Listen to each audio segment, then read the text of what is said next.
ॐ अज्ञानतिमिरान्धस्य ज्ञानाञ्जनशलाकया चक्षुरुन्मिलितं येन तस्मै श्रीगुरवे नमः। वाञ्छाकल्पतरुभ्यश्च कृपासिन्धुभ्येव च पतितानां पावनेभ्यो वैष्णवेभ्यो नमो नमः। नमो महावदान्याय कृष्ण प्रेम प्रदायते कृष्णाय कृष्ण चैतन्य नाम्ने गौरत्विषे नमः। हे कृष्ण करुणा सिंधो दीनबंधो जगत्पते गोपेश गोपिका कांत राधा कांत नमोस्तुते। तप्त कांचन गौरांगी राधे वृंदावनेश्वरी वृषभानुसुते देवी प्रणमामि हरिप्रिये। वृंदायै तुलसीदेव्यै प्रियायै केशवस्य च कृष्ण भक्ति प्रदे देवी सत्यवत्यै नमो नमः। श्री कृष्ण चैतन्य प्रभो नित्यानंद श्री अद्वैत गदाधर शिवासादि गौर भक्त वृंद। हरे कृष्ण कृष्ण कृष्ण हरे हरे, हरे राम राम राम हरे हरे। हरे कृष्णा। सर्वप्रथम मैं अपने गुरुपाद पद्म ओम विष्णुपाद अष्टोत्तर शत श्री श्रीमद् भक्तिवेदांत माधव गोस्वामी महाराज के चरण कमलों में अनंत कोटि दंडवत प्रणाम ज्ञापन करता हूं। हम लोग श्रीमद् भगवद गीता के 9वें अध्याय का श्रवण कर रहे हैं। उसमें हमारा तृतीय प्रकरण चल रहा है, भगवान की सर्वस्वरूपता, कि किस प्रकार भगवान ही सब कुछ हैं। तो आज हम उसमें 16वां श्लोक श्रवण करते हैं। उसमें कह रहे हैं भगवान, अहम क्रतुर अहम यज्ञ स्वधा अहम औषधम मंत्रोहम अहम एवाज्यम अहम अग्निर अहम हुतम। यहां पर अब इसमें भगवान 4 श्लोकों में 16, 17, 18 और 19 इन 4 श्लोकों में भगवान ये बताएंगे कि भगवान की जो विराट रूप की उपासना है वो किस प्रकार की जाती है। पिछले श्लोक में भगवान ने बताया ना, बहुधा विश्वतो मुखम। तो बहुधा विश्वतो मुखम मतलब विराट रूप की उपासना।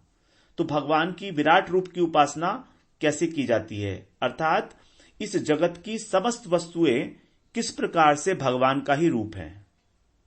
तभी हम लोगों ने इसका नाम दिया भगवान की सर्वस्वरूपता, कि सब कुछ इस जगत के अंदर भगवान का ही स्वरूप है। तो यहां पर अब भगवान के विश्व रूपत्व का वर्णन है और इसी ही यहां पर विभूति योग भी कहा गया है। ये भगवान की विभूतियां हैं जो अब आगे भगवान बता रहे हैं। यद्यपि हमारा जो 10वां अध्याय है उसका नाम ही विभूति योग है, वहां पर तो भगवान बहुत डिटेल में विस्तार से बताएंगे अर्जुन के कहने पर, लेकिन अब ये यहां पर भी अब भगवान अपनी विभूतियों की चर्चा कर रहे हैं।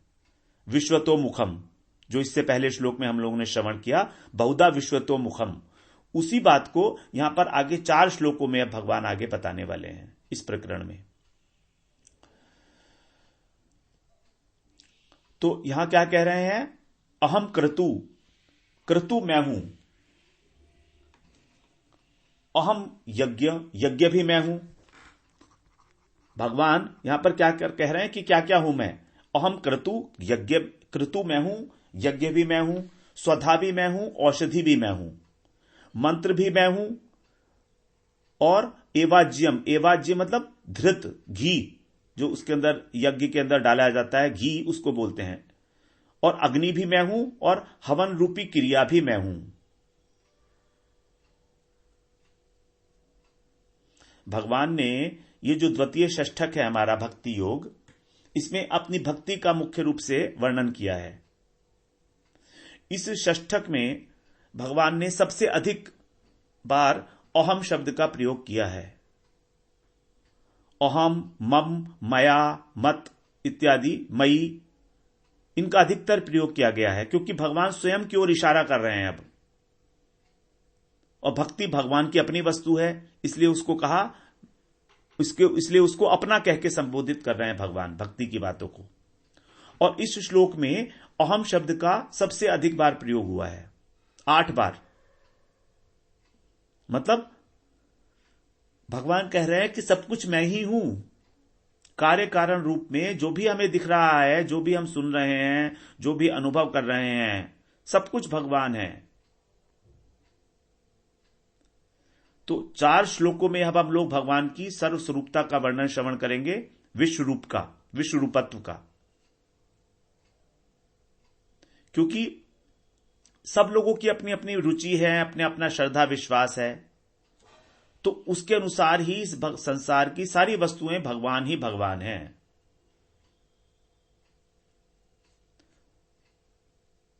भगवान ही इस सारे जगत के अंदर व्याप्त हैं।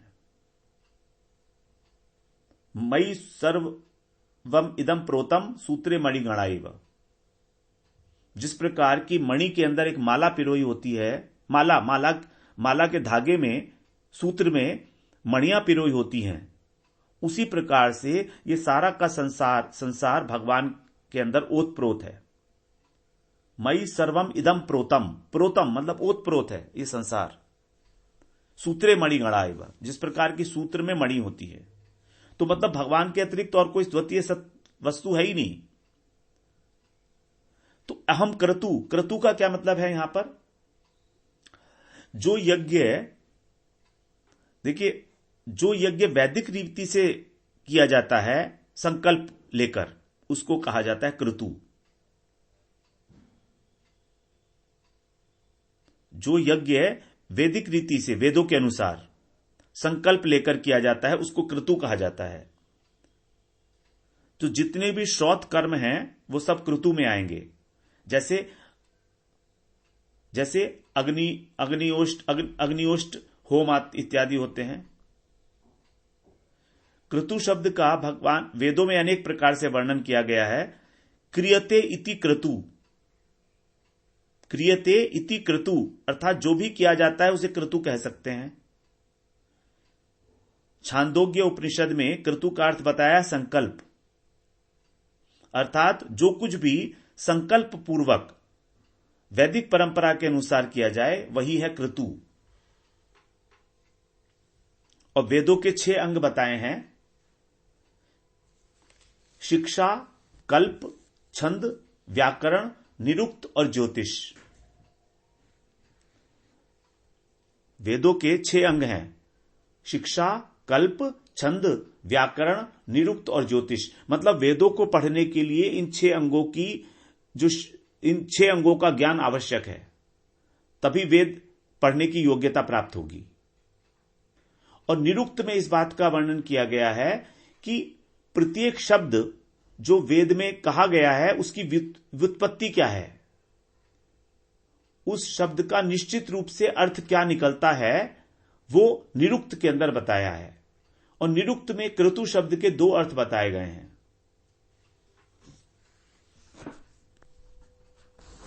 क्रतु शब्द के 2 अर्थ बताए गए हैं निरुक्त के अंदर, जो वेदों का अंग है। और क्रतु का अर्थ बताया गया वहां पर प्रज्ञा और प्राण। प्रज्ञा मतलब बुद्धि, और प्राण क्रतु का अर्थ।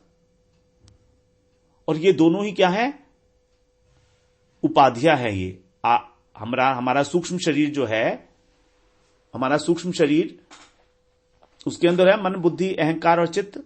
तो वही प्रज्ञा की बात कह रहे हैं। तो प्रज्ञा से हम सोचते हैं और प्राणों से हमें शक्ति मिलती है। और प्राणों से जब शक्ति मिलती है तो उसके द्वारा हम कर्म करते हैं। कोई भी चेष्टा करने के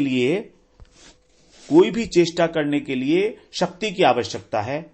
और शक्ति हमको मिलती है प्राण से, जो हमारी प्राण वायु है, श्वास प्रश्वास।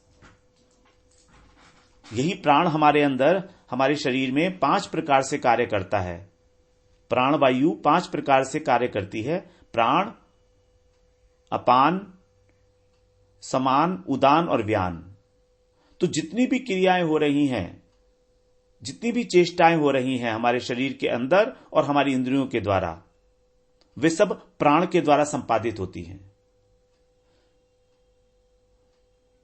तो ज्ञान का अर्जन करना, यह तो हुई प्रज्ञा। और कर्म करना यह हुई प्राण की क्रिया। मतलब पहले किसी बात को समझो, ज्ञान का अर्जन, प्रज्ञा, और फिर उसको करो, यह प्राणों की क्रिया। तो ज्ञानेंद्रियां और कर्मेंद्रियां, इन दोनों का अपना अपना स्थान है। तो जो व्यक्ति केवल काम करते रहते हैं बिना सोचे समझे, उनका जीवन मशीन की भांति हो जाता है। और जो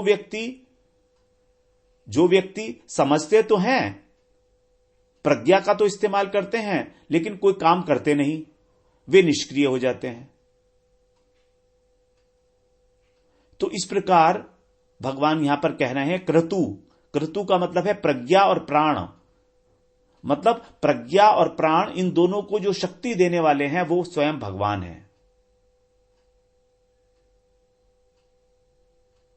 वे भगवान ही हमारे हृदय के अंदर बैठकर हमारी प्रज्ञा को और हमारे प्राणों को संचालित करते हैं। हम जो कुछ भी सोचते हैं और जो कुछ भी करते हैं, उन्हीं की प्रेरणा से हो रहा है। वे ही इसके मूल में हैं। भगवान के कहने का यही अर्थ हुआ, अहम क्रतु। यद्यपि क्रतु का अर्थ है संकल्प के अनुसार हमको वैदिक मंत्रों, वैदिक रीति से यज्ञ करना, उसको क्रतु कहा जाता है। लेकिन क्रतु का जो दार्शनिक अर्थ है, निरुक्त के अनुसार जो कहा गया है, वो है प्राण और प्रज्ञा। तो भगवान यहां कह रहे हैं कि क्रतु मैं हूं, मतलब तुम्हारे प्राण और तुम्हारी प्रज्ञा, उन दोनों का मालिक, उन दोनों का संचालन करने वाला मैं हूं। अर्थात जो कुछ भी तुम सोचते हो और जो कुछ भी तुम करते हो, वो सब मेरी प्रेरणा से हो रहा है। तो देखिए, इस प्रकार से भगवान क्या कह रहे हैं हमसे कि वो ही करने वाले हैं और वही सोचने वाले हैं, और हम अपने को कर्ता और भोक्ता मानने बैठे हैं। कितने बड़े भ्रम में हैं हम लोग। भगवान का यह कहना कि वो क्रतु हैं, हमको एक कितना स्पष्ट संकेत देता है कि वास्तविक जो हमारी बुद्धि है और हमारी प्राण है, इनके अंदर जो वास्तविक शक्ति प्रदान करने वाले हैं, वो कह रहे हैं भगवान मैं हूं, अहम क्रतु। क्रिया दो प्रकार की, ज्ञानेंद्रियों के द्वारा और कर्मेंद्रियों के द्वारा। कर्मेंद्रियों की क्रिया होती है प्राणों के द्वारा संपादित। इसलिए भगवान कह रहे हैं कि तुम्हारी प्रज्ञा और तुम्हारे प्राण, वो दोनों ही मेरे द्वारा संचालित होते हैं। कितनी रहस्य की बात है। एक शब्द के अंदर भगवान ने कितनी सारी बातें बता दी हमको। इससे हमारा कर्तापन का अभिमान शिथिल होना चाहिए। हम जो अपने को कर्ता माने बैठे हैं, वो एक भ्रम है, क्योंकि भगवान कह रहे हैं क्रतु तो मैं हूं, अहम क्रतु, सारी शक्ति तो मेरी है, तुम्हारा क्या है उसके अंदर? कुछ भी तो नहीं है। फिर आगे श्रवण करते हैं, अहम यज्ञ, मैं यज्ञ भी हूं। स्मृति शास्त्र में, स्मृति शास्त्र के अनुसार जो किया जाता है कार्य, उसको यज्ञ कहा जाता है। ये थोड़ा सा अंतर है क्रतु में और यज्ञ में। वैदिक रीति से जो किया जाए संकल्प लेकर, उसको कहते क्रतु, और स्मृति शास्त्र के अनुसार जो किया जाए वो है यज्ञ। हमारे यहां वैदिक परंपरा में दो परंपराएं हैं, एक श्रुति परंपरा और एक स्मृति। श्रुति और स्मृति अलग अलग हैं। तो श्रुति का मतलब है वेद, उपनिषद इत्यादि, और स्मृति का मतलब है जो स्मृति के आधार पर ग्रंथ तैयार किए गए सामाजिक व्यवस्था को सुचारू रूप से चलाने के लिए, जैसे मनु स्मृति, अत्रि स्मृति। अलग अलग जो ब्रह्मा जी के पुत्र थे, उन सब ने अलग अलग स्मृति का निर्माण किया इस मनुष्य को ठीक प्रकार से जीवन को चलाने के लिए। तो वो है स्मृति। तो स्मृति ग्रंथों के अनुसार जो यज्ञ किया जाता है वही है यज्ञ। और इस यज्ञ जो 5 प्रकार के बताए हैं स्मृति में, 5 महायज्ञ बताए गए हैं। 5 महायज्ञों का विधान है। 5 महायज्ञ कौन से हैं ये? देव यज्ञ, ब्रह्म यज्ञ, भूत यज्ञ, मनुष्य यज्ञ और पितृ यज्ञ।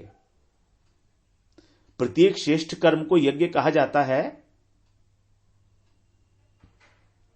लेकिन ये पंच महायज्ञ जो हैं वो मेन बताए गए हैं।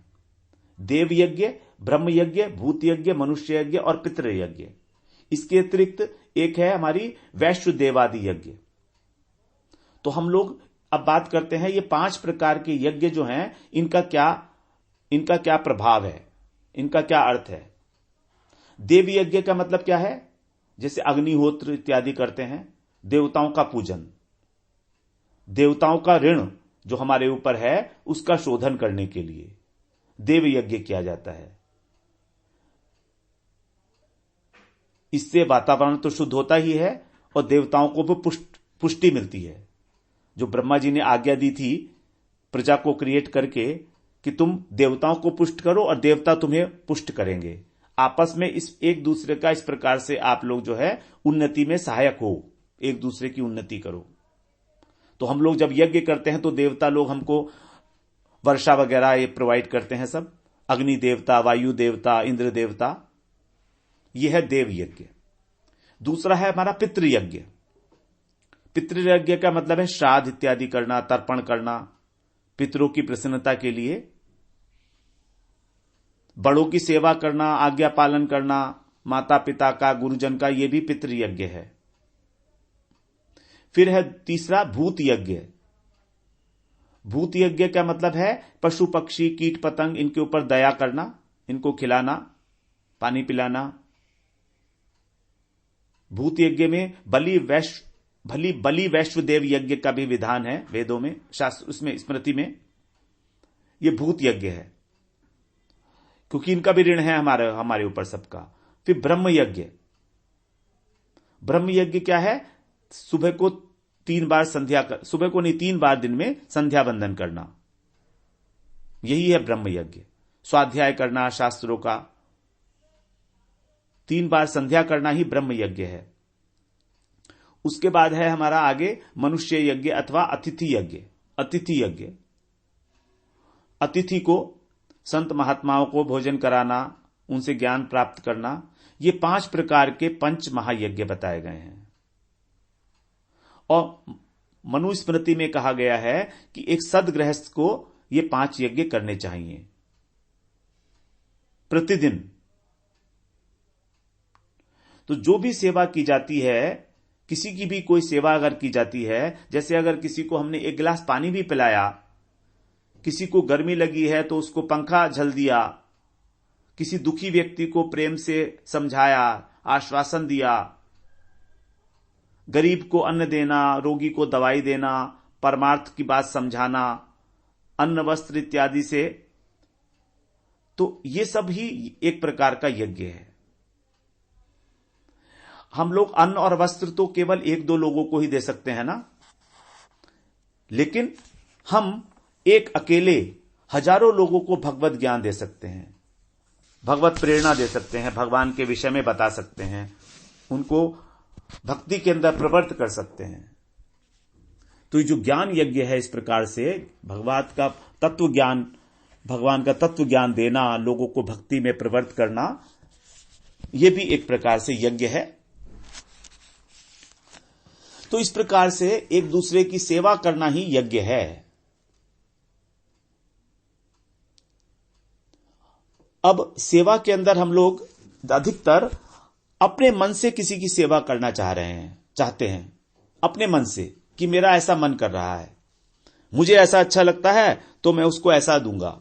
लेकिन वास्तव में सेवा वही होगी जो हम जिसकी सेवा कर रहे हैं उसकी रुचि का ध्यान रखें, उसकी इच्छा का ध्यान रखें। यदि किसी को शुगर है तो जबरदस्ती उसे रसगुल्ला या खीर खिलाना उसकी सेवा नहीं कहलाएगी। तो जब हम सेवा करते हैं तो हमें इस बात का ध्यान रखना चाहिए कि उसकी क्या आवश्यकता है, तभी उसका हमको ठीक फल मिलेगा। तो ये भगवान ने बताया अहम क्रतु अहम यज्ञ। अब आगे कह रहे हैं स्वधा अहम। स्वधा क्या है? ये जो हम पितरों के निमित्त जो अन्न देते हैं, जौ बाजरा इत्यादि, जौ और चावल वगैरह जो निकालते हैं, वो उसको बोलते हैं स्वधा। क्योंकि पितरों से हमारी वंश परंपरा चलती है, तो उनके कल्याण के लिए श्रद्धा पूर्वक उनको अन्न अर्पित किया जाता है श्राद्ध के माध्यम से। श्राद्ध करने में श्राद्ध शब्द जो बना है वो श्रद्धा से बना है। पितरों के प्रति श्रद्धा का ज्ञापन करना ही श्राद्ध है। तो हमारे पितर किसी भी लोक में क्यों न हो, श्राद्ध के द्वारा उन्हें संतोष मिलता है, उनको पोषण मिलता है। इसलिए कहा गया है कि बेटे का कर्तव्य है कि अपने माता पिता को भोजन कराए, तब स्वयं भोजन करे। उनके जीते जी तो भोजन कराए, मरने के बाद तो उनका श्राद्ध करता है, लेकिन जीते जी तो उनको नहीं पूछता, तो फिर क्या फायदा उस श्राद्ध का।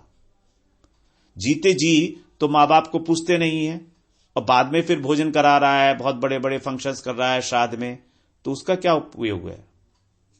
ठीक है, मरने के बाद भी होना चाहिए, लेकिन कम से कम जब वो जीवित हैं तब तो उनका ध्यान रखे। अहम स्वधा, स्वधा का मतलब जो अन्न पितरों के निमित्त निकाला जाता है उसको बोलते हैं स्वधा। वो कह रहे हैं भगवान वो भी मैं हूं। अहम औषधम, औषधि भी मैं हूं, मतलब जितनी वनस्पतियां हैं, रोगनाशक जड़ी बूटियां हैं, वही हैं सब औषधि। तो क्या बताया भगवान ने? 3 प्रकार के तो कर्म बताए, क्रतु, यज्ञ और स्वधा। अब इन तीनों के लिए जो रिक्वायरमेंट्स हैं, वनस्पति की रिक्वायरमेंट है, जड़ी बूटी की रिक्वायरमेंट है, हवन इत्यादि करने के लिए, वो कह रहे हैं भगवान वो भी मैं हूं। आहुति जिसकी डाली जाती है। औषधि क्या होती है? औषधि शब्द बना है ओषति दोषान धत्ते गुणान, मतलब जो हमारे दोषों को दूर करे। औषधि, दोषधि, दोषों को दूर करे और गुणों का आधान करे।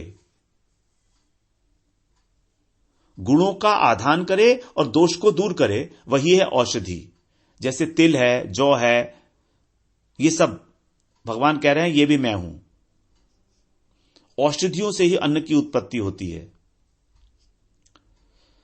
तो इस प्रकार भगवान ने यहां पर 4 चीजों को अपना रूप बताया, क्रतु, यज्ञ, स्वधा और औषधि। क्रतु का अर्थ हुआ संकल्प के द्वारा जो यज्ञ किया जाए, मतलब जीवन में संकल्प की कितनी आवश्यकता है। हमको अपने जीवन में संकल्प करके ही हम आगे बढ़ सकते हैं। बिना संकल्प के हम आगे कैसे बढ़ेंगे? तो संकल्प की आवश्यकता, निश्चय की आवश्यकता। हमें निश्चय करना होगा कि हम क्या चाहते हैं, हमारा प्रयोजन क्या है। तो भगवान क्रतु कह के यहां पर यह कह रहे हैं कि तुम अपना निश्चय करो, प्रयोजन फिक्स करो। फिर यज्ञ के द्वारा क्या कह रहे हैं भगवान? कि अब सेवा करो, सेवा करना कर्तव्य भावना से, सबकी सेवा करना। स्वधा का मतलब है बड़े बूढ़ों के प्रति श्रद्धा आदर का भाव रखना। स्वधा, स्वधा क्योंकि पितरों के लिए है ना वो। और औषधि का मतलब है कि अपने जीवन की रक्षा करने के लिए औषधि का प्रयोग करो, क्योंकि जब तक जीवन है तभी तो ये सब कर पाओगे। संकल्प तभी तो कर पाओगे, सेवा तभी तो कर पाओगे, श्रद्धा भी तभी कर पाओगे। औषधि की आवश्यकता अपनी जीवन रक्षा के लिए करो, क्योंकि वो भी मेरा ही स्वरूप है। तो इसीलिए जब कभी हम बीमार हो जाएं तो हमें उसको भगवान के ऊपर ही नहीं छोड़ना है, क्योंकि भगवान ही औषधि रूप में हमारे पास आएंगे। कई बार ऐसा हम देखते हैं कि हम अपनी बीमारी के प्रति बड़े निश्चिंत से हो जाते हैं कि हम तो भजन करते हैं, हम अपना इलाज क्यों करें, स्वयं भगवान करेंगे। लेकिन भगवान तो कह रहे हैं ना यहां पर, मैं औषधि हूं, मुझे ग्रहण तो करो। भगवान का जो स्वरूप जिस रूप में प्रकट हुआ है उसको उसी रूप में ग्रहण करना ही भगवान की सेवा है।